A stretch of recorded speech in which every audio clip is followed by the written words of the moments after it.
Un événement climatique extrême, donc on l'a vu, et en fait, un de plus, Romane, dans cet été à la météo hors norme. Oui, orages, inondations, sécheresse, incendies, et il va falloir s'y habituer. En 20 ans, le nombre de forêts brûlées par des feux a tout simplement doublé sur la planète. C'est la triste conclusion d'une étude américaine.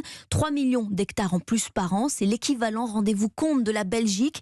Des incendies qui concernent avant tout les forêts boréales, poumons de la Terre.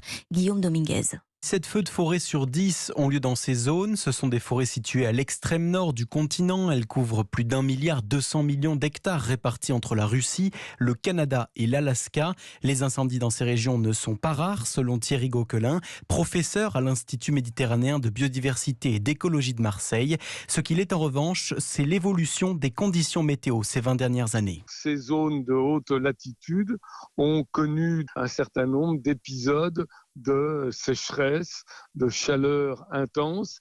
Comme ce sont des forêts qui sont constituées essentiellement par des conifères, on a toutes les conditions pour que ces feux augmentent. C'est ça qui est véritablement préoccupant. Rien qu'en Russie, 53 millions d'hectares de la taïga ont été détruits en 20 ans. C'est l'équivalent de la superficie de la France, avec des conséquences catastrophiques sur le climat. Bien sûr, la végétation brûle, mais aussi le sol, très riche en matière organique.